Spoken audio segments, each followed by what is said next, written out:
Hey, what's going on, guys? It's Turn here with another Warhammer Total War Online commentary. In this battle, I'm going to be piloting the Dwarves, led by the High King Thorgrim, and he is hiding somewhere here in the forest. There he is, right there. And I'm going to be facing off against the Vampire Counts. Definitely like this map a lot of interesting terrain you can interact with, and it definitely helps the Dwarves, in my opinion, because I can hide pertinent units like this organ gun, which I have right here. Anyway, as far as my army composition goes, I have 4 units of Longbeards to kind of form the backbone of my army to hopefully absorb that initial vampire push. Of course, I'm sure you have some Cryptors, but we'll go over that in a moment. In the back here, I have a group of Thunderers, so I'm just kind of keeping in the wings, waiting to position based on where he goes. I have a Thane, I have High King Thorgrim, and then I also have a Runesmith, and then a second Thane who's mixed up here in my front lines. I feel like the Thanes really are pretty solid, especially at focusing down those heroic units and just kind of bolstering the backbone of your army. So, big fan of the Thanes. Then over here, I have one group of Ironbreakers. This is, of course, the elite of the elite in terms of Dwarf infantry. Big fan. I love the satchel charges. Very powerful, high leadership, just all around great unit.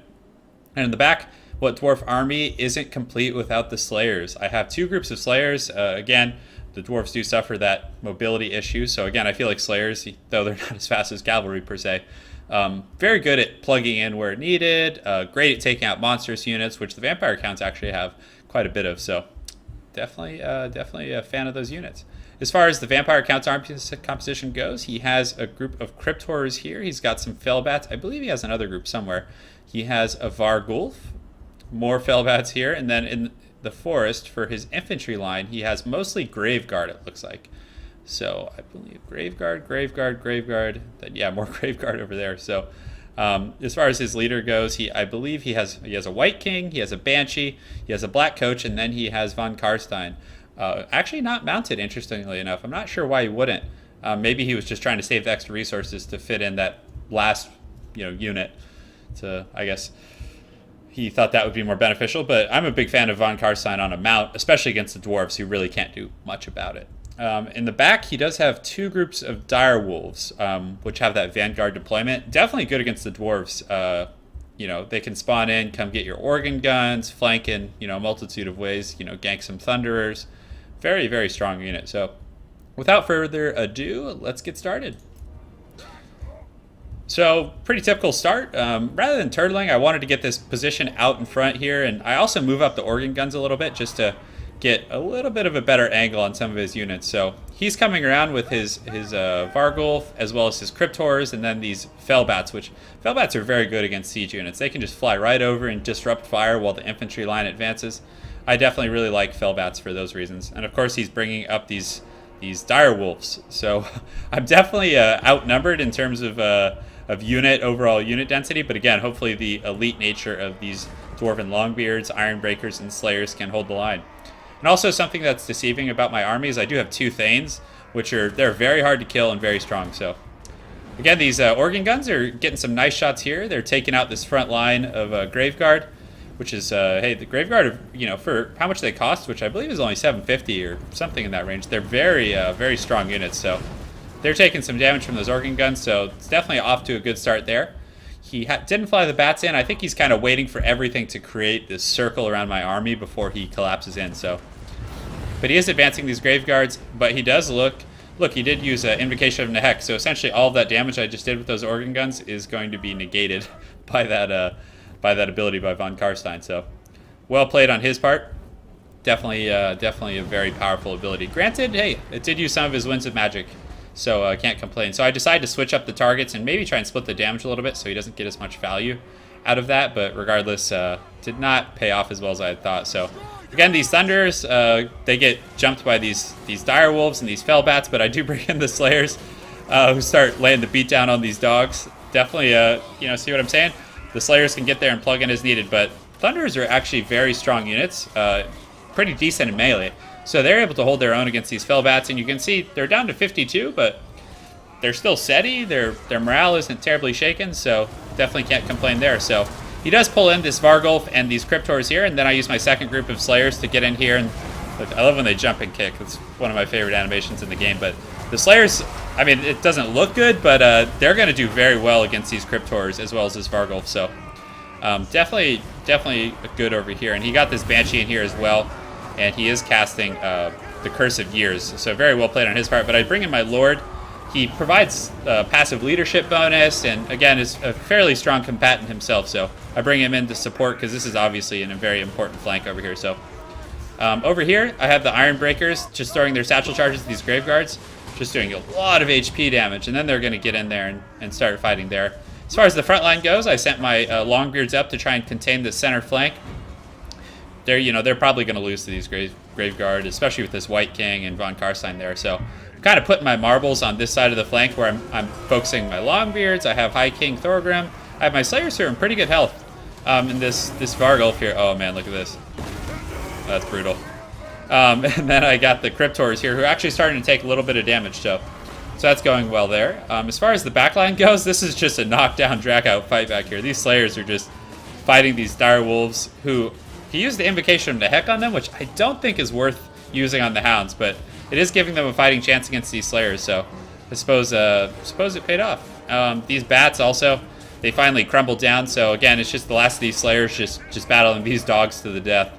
So unfortunately my Thunders are wavering, and I'm pretty sure these dire wolves are just going to finish them off. So at least they fought hard. Thank you guys for your service, and we're going to keep moving here. So these Cryptors again have been fighting these Slayers for quite a while, and the Vargulf unfortunately is still in good health, but at least these Cryptors are starting to go down.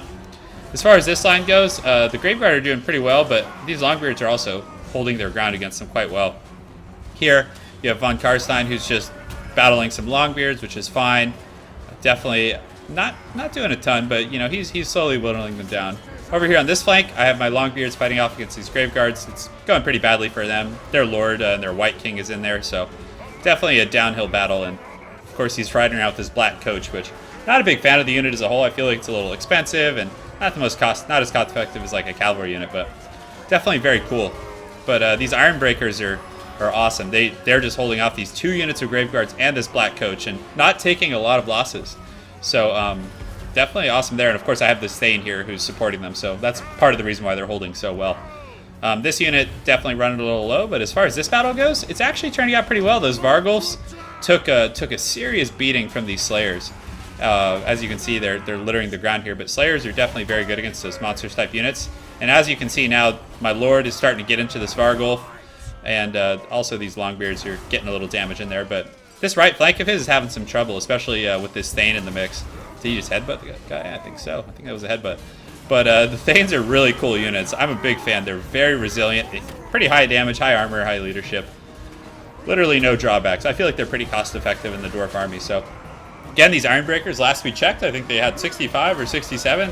They're still at 59, even after fighting this Black Coach and these 2 units of Graveguards.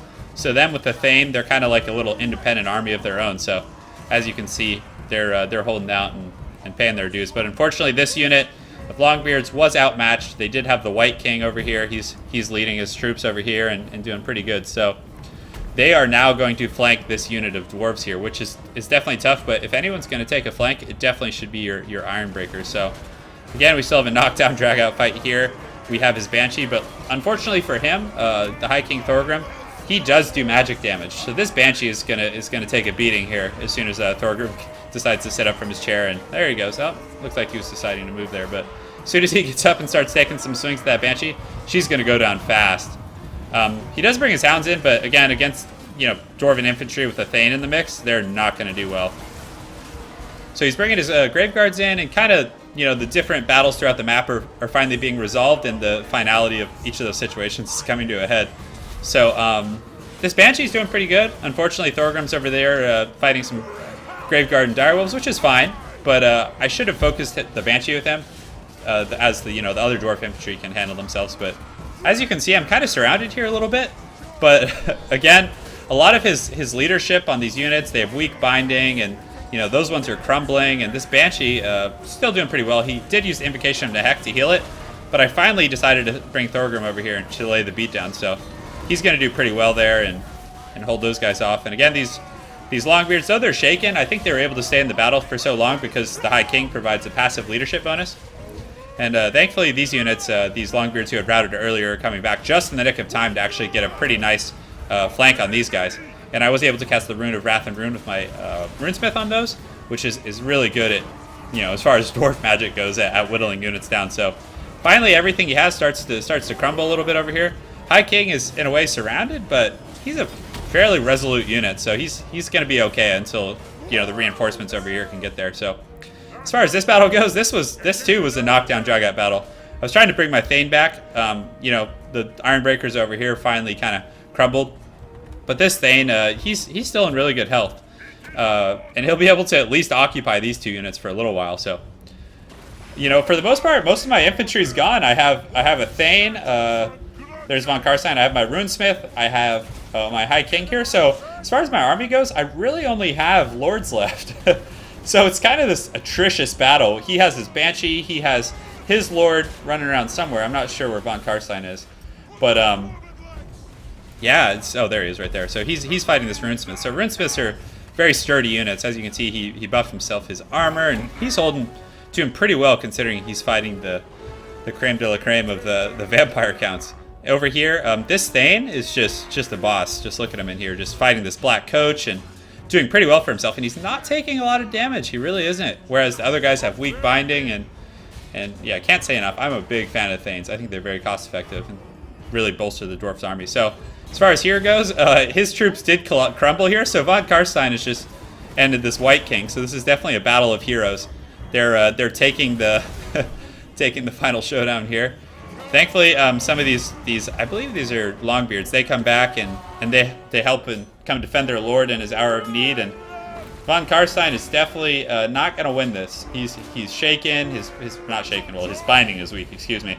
And then this Wight King though is still in good health. So Von Carstein's definitely going to want to get out of there before he starts crumbling. And the dwarves having that high leadership, they're not going to abandon their lord, and they're coming back to help him. So looks like the dwarvish lords had the victory there over the foul vampire counts. And now they just have to finish off this black coach, which again, weak binding, and he does have this Wight King, who's a very strong unit, but that Thane over there, I think he's still alive. Yeah, he's coming right now. He couldn't keep up with them, but he's coming back. He's still pretty good health, actually, considering he was fighting an entire group as well as a black coach over there for a long time. So this black coach is just crumbling and riding into the forest, and that Thane, he needs to get back in there. I'm not sure what he's doing. But regardless, he just has a few Graveguard left, and the High King is here with his Pimp Hammer or Pimp Axe up there, and he's just taking these guys down, which is awesome to see. I feel like his leadership buff really helped me hold out against those vampire counts for so long, and again, these Thanes, they were just MVPs. So that was a very atrocious battle, but it was very cool to see the lords in that final showdown there. So let's do a brief breakdown of the army. So Thorgrim, he did pretty well for himself, 34 kills. Granted, he was focusing pertinent units for most of the battle, so not going to have the highest count. The vampire counts had a lot of really sturdy units. So these Thanes did pretty well. I mean, not the most kills, but again, they were in there fighting, solo fighting Graveguard and the Black Coach for a long time. This Runesmith, of course, he doesn't need to get a lot of kills, and he held off against Von Carstein for quite a while, so he did very well for himself. Longbeards did pretty decently across the board. Held their line, did their job, can't complain. As far as the Slayers go, this group of Slayers' amount of kills is a little deceptive because they were slaying dogs and bats in the beginning, but this other group of Slayers came in and did some great work against these Cryptors as well as this Vargulf here, so very good on them. Lastly, these Ironbreakers did very well. Definitely a big fan. I love Ironbreakers, just all-around solid unit. The Thunderers kind of just got wrecked by the dogs. Can't blame them. And of course, this organ gun did do some damage in the beginning, but unfortunately, it did inevitably go down. So, good game to Starchalk. Look forward to seeing you again on Ladder. It was a really fun matchup. I'm a big fan of the Dwarf Lords, and I look forward to playing them more. And we'll see you guys all next time. Thanks for watching.